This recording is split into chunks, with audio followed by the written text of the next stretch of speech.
Hey, Soul Tribe. I'm Kamala Devi, and today I'm here with, Olivia, Ecstasis. and I'm delighted to have Olivia reveal really vulnerably, as she often does.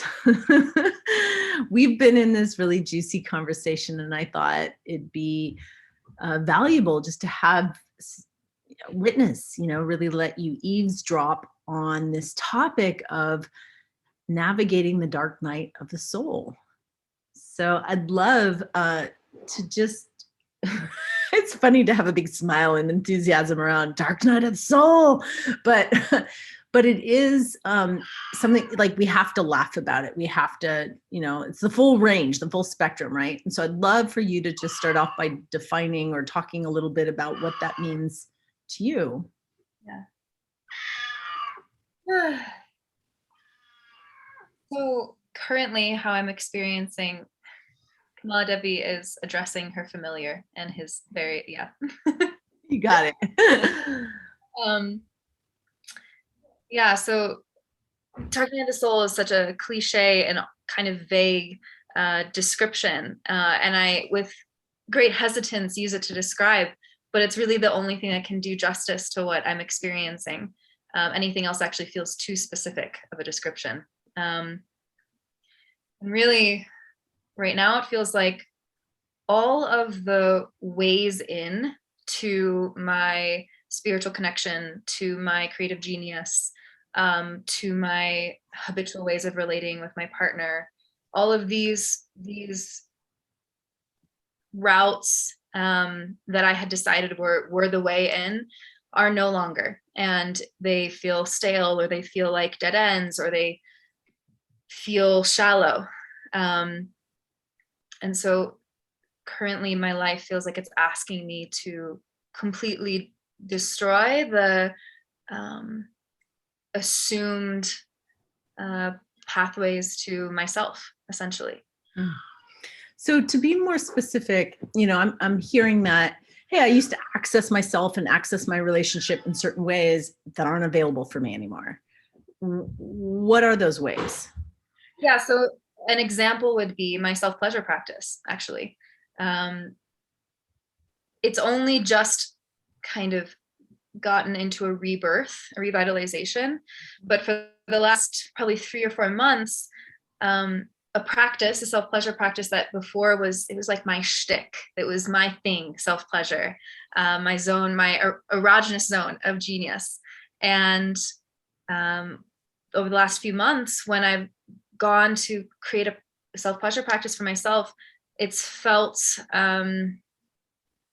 very just physical. It didn't feel like a route to spirit. It didn't have the same level of circulation of energy, that feeling that I would get when, regardless of if I orgasmed or not, when I would complete a session, I would open my eyes and it felt like I was seeing through new eyes that were from this lens of pleasure, of eros, of receptivity. And it was magic. And there was a way that the magic wasn't there anymore. The unseen. That's I guess another example is when over the last few months I would go to meditate, I wouldn't be able to drop into this innate sensing of the unseen, like feeling the current, feeling the sort of the voices of the trees and the leaves. The subtle was not reachable anymore through the routes. And then the last example I'll give is with partner. Some of the anxious attachment styles that before I was somehow keeping at bay, have sort of reared their head, like as if they're kind of writhing in their last death throes, in the form of me not really being as stable anymore relationally. And the thing that puts me off kilter are these anxious attachment styles, and they're much louder than they've ever been before. Yeah, so there's a whole state change where you used to be able to meditate or self-pleasure and access, God or the universe. And then it's like, oh, not only that's not available to me, but I also am noticing my nervous system getting activated, feeling the insecurity, having like the demons that arise, everything that comes with when we talk about insecure attachment. It can be a real anxiety producing stage to just be like, I don't feel connected and secure and grounded in this partnership, or in it could even be with a friendship or family. But it sounds very destabilizing. Yes. And I really appreciate the vulnerability of how unique this experience is for you. It's it's real. And as a teacher and a healer and like a role model that you are, that how humbling it is also for healer heal thyself to be like, fuck, I'm in the middle of my own dark night, and I'm also leading classes and giving my offerings and putting my relationship on the altar for the world to see. Mm-hmm.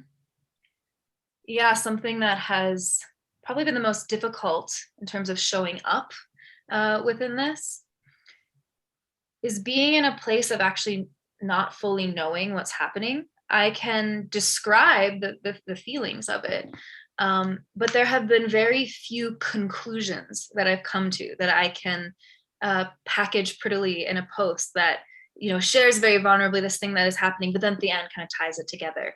Mm-hmm. I can name themes that I'm working with, but they all still feel in the mystery. I would say this is an experience of mystery I've never tasted before. I maybe have had mystery that is yummy and seductive and promising. And this is a mystery that feels far more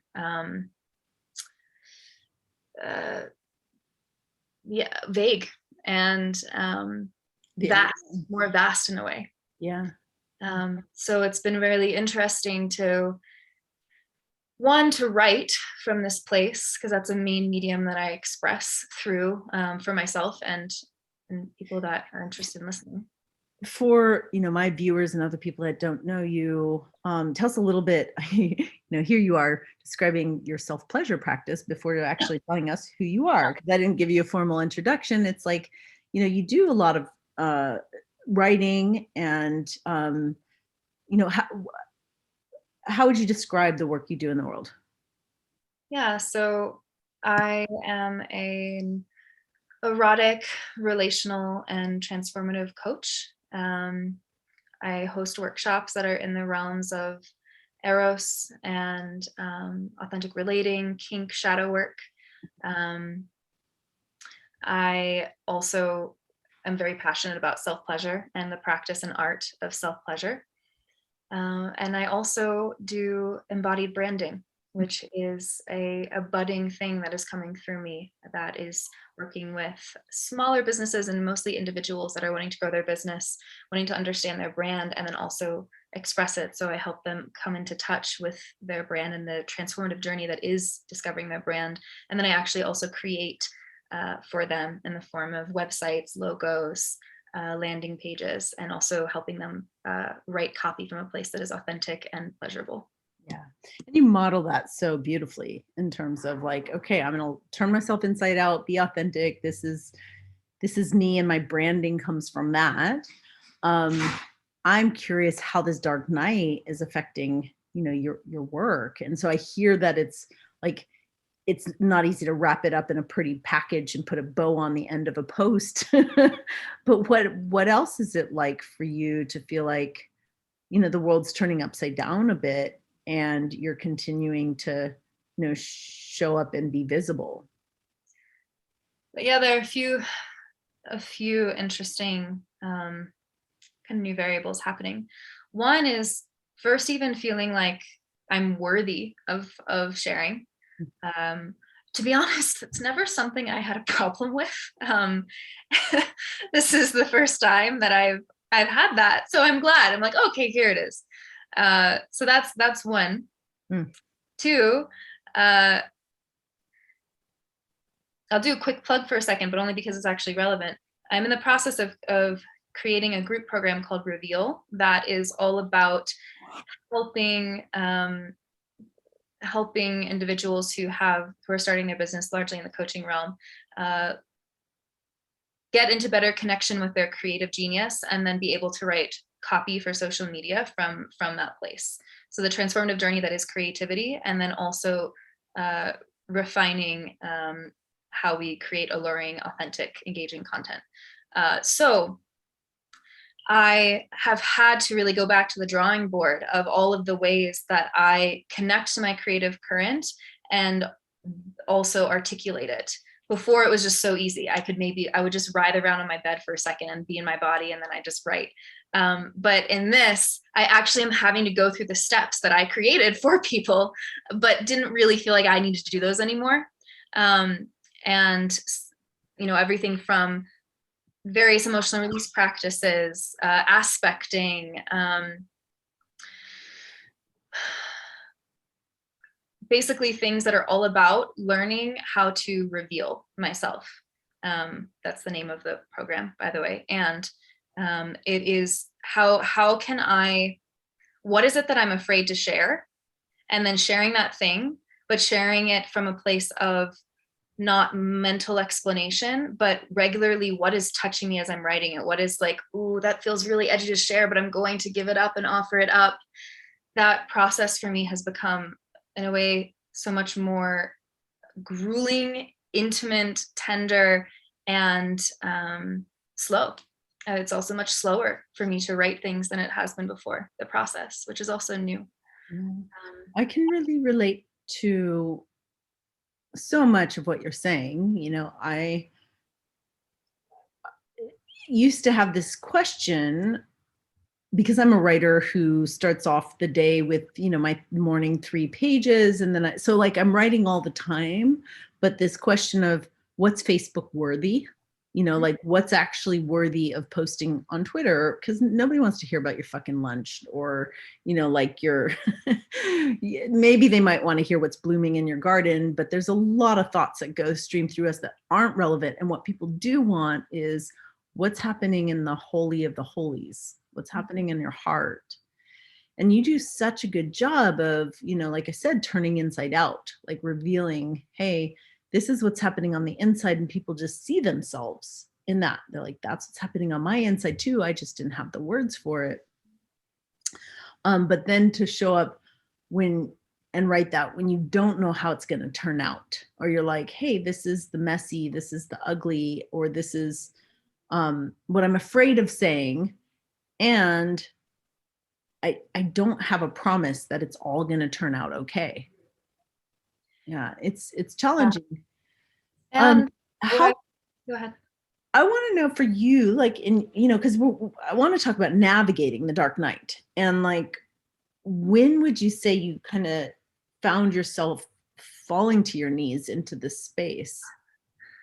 Well, ironically, it was when I got sick at your place for 10 days. That was in beginning of May. I laugh. I'm like, yeah, I remember it so vividly, because it was a sickness with no name. It was a mystery sickness, which is perfect for this time that I'm getting greater taste of the mystery. It wasn't COVID. It wasn't anything. It just was me feeling ill and tired, and that was it. And so that was really the beginning point. And then I kept thinking, oh, maybe I'm just continuing to feel sort of remnants of that sickness, but it remained in some ways. And what remained was this feeling of disconnect of these things that previously were so loud for me: connections with spirit, connection with nature, all of intuition, all of those things, genius.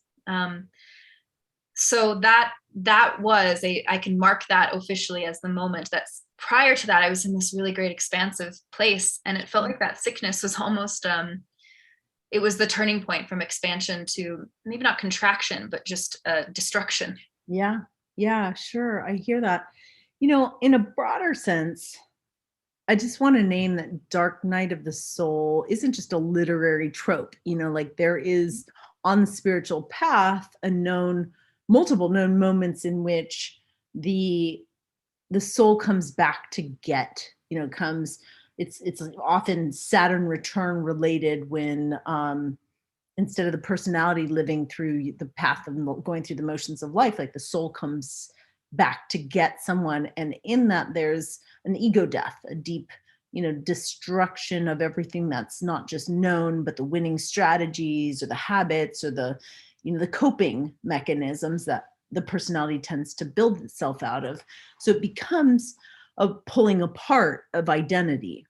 And as that dissolves, we stand naked and in the mystery, which is very much what you're describing. And I know it's been now multiple months of like, okay, there's often like, when does this end or where does it go? Because it's very different for everyone's got their own pace, everyone's got their different relationship to it. But it is astounding to me to see you as highly functioning as you are in it, because truly, when I have my nervous breakdown, for example, which I would say is my dark night, I went into full sabbatical, like total retreat. And it's, this isn't prescriptive. It's not, different people are gonna, what's true. You show up for what life offers you. And I'm just seeing you showing up and still in your dharma, still, kind of, still so connected, willing to reveal yourself is super courageous. Thank you. What was a turning point for me, and a turning point as well in being able to show up more and write and just make myself energetically available? The turning point was the first month and a half or so. I was in a place of resistance to it, and in a place of thinking it was just a phase. Like I needed to just do the right amount of emotional release or the right length of meditation, take a whole weekend where all I do is meditate and it'll be fine. When I realized that essentially I was relating to it like a problem, I was relating to it like something to fix. I decided to change that way of relating to it to what I am calling sitting in the fire. And when something would happen that would trigger me or provoke a pain response, prior, I would have had this feeling of like, no, I can't take anymore. Like I'm already at my what's like, I can't do anymore.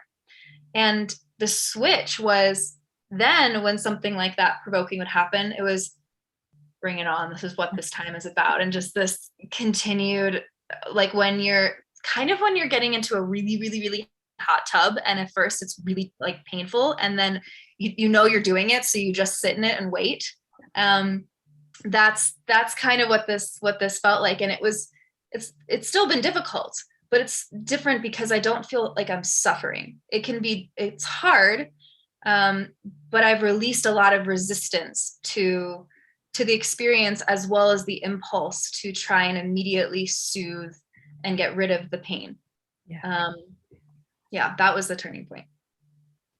Ooh, so I want to highlight what you said, because I actually think it's really valuable for people to stop suffering if we stop resisting what is, so there's a way in which you're recognizing that, like, all right, the universe has given me this,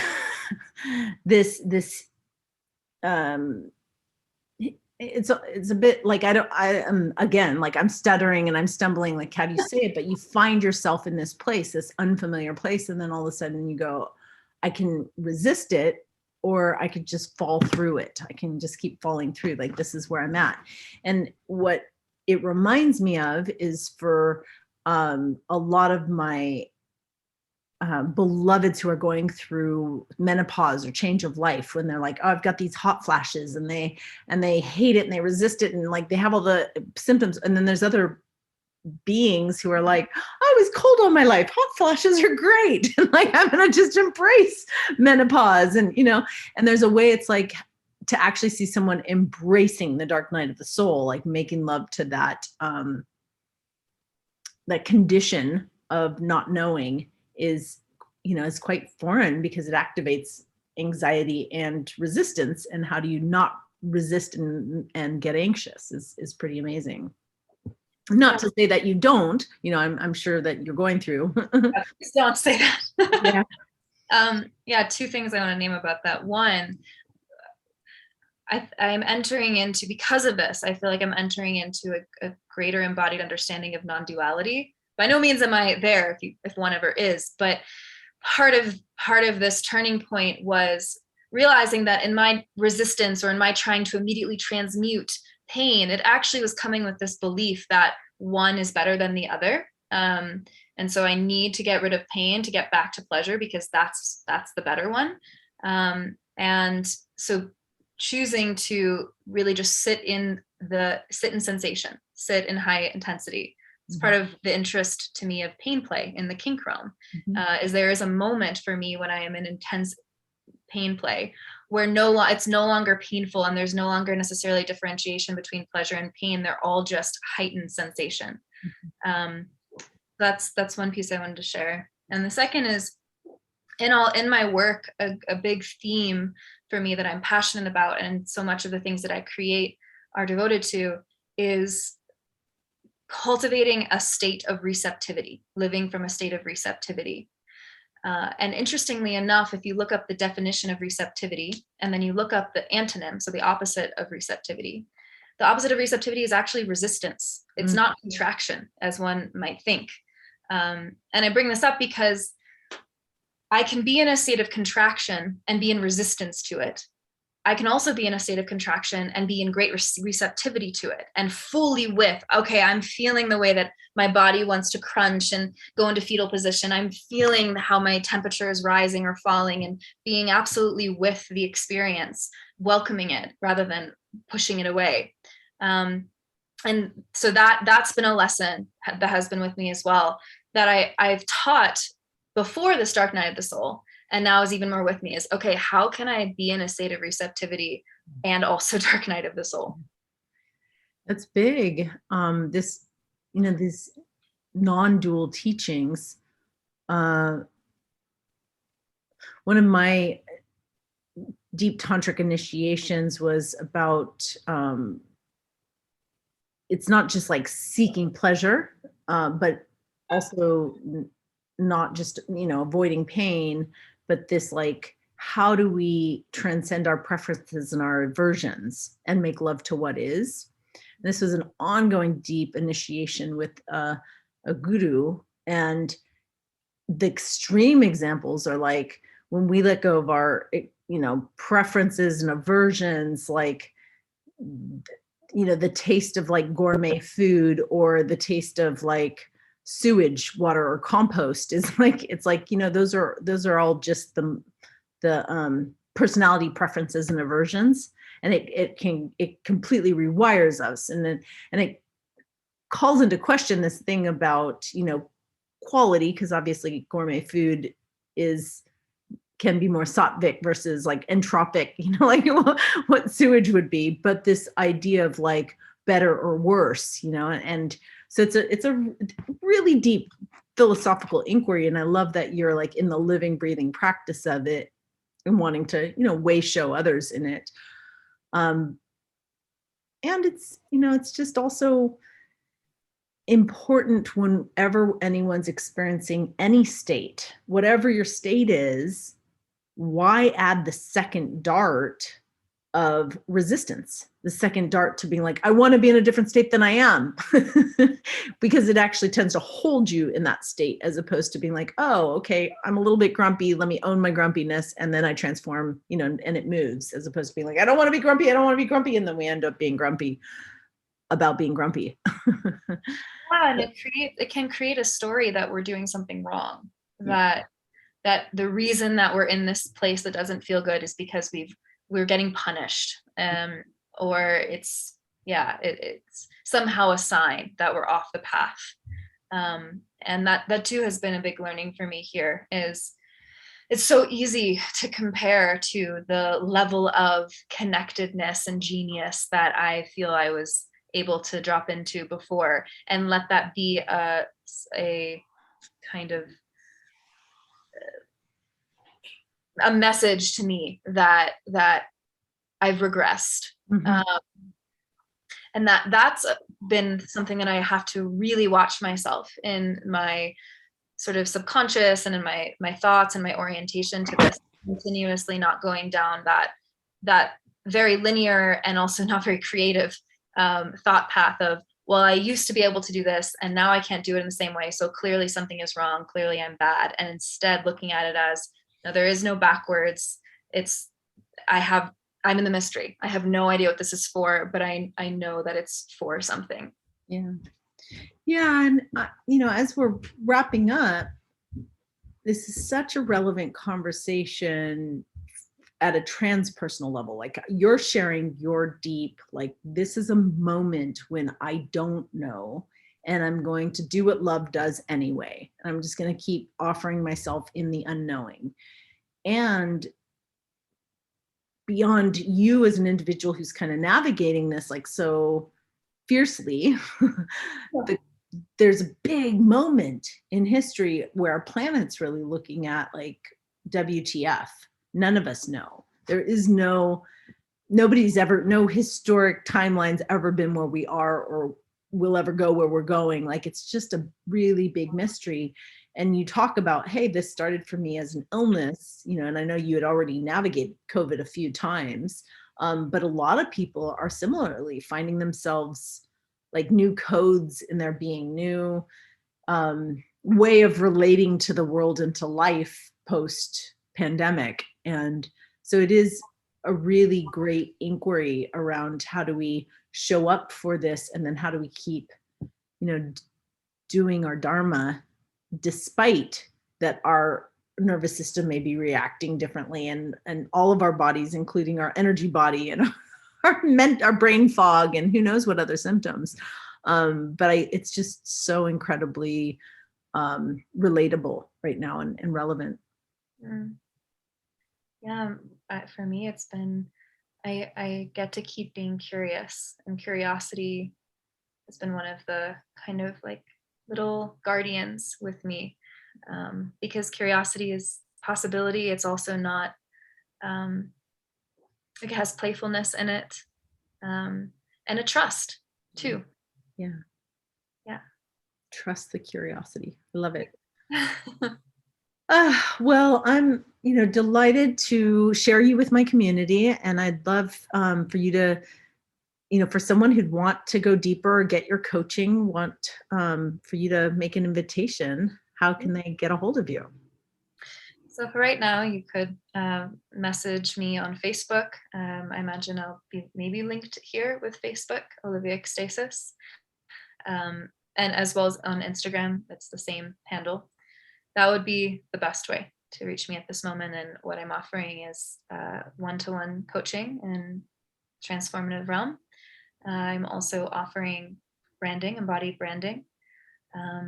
And if you're in person, I'm offering various self-pleasure and erotic breath workshops, as well as combo. And that's in person in Colorado. Boulder, Colorado. Awesome. I'm really delighted, especially as I'm not doing one-on-one coaching, and you have a lot of expertise in those areas, that and especially generationally, I think that there's a lot of people who could benefit from the freshness, the newness of your medicine. So on medicine on all levels. So I'm happy to recommend your work, and I look forward to following this deep curiosity thread that you're in. Thank you. Thank you so much for having me. Blessings. Yeah. Mm-hmm.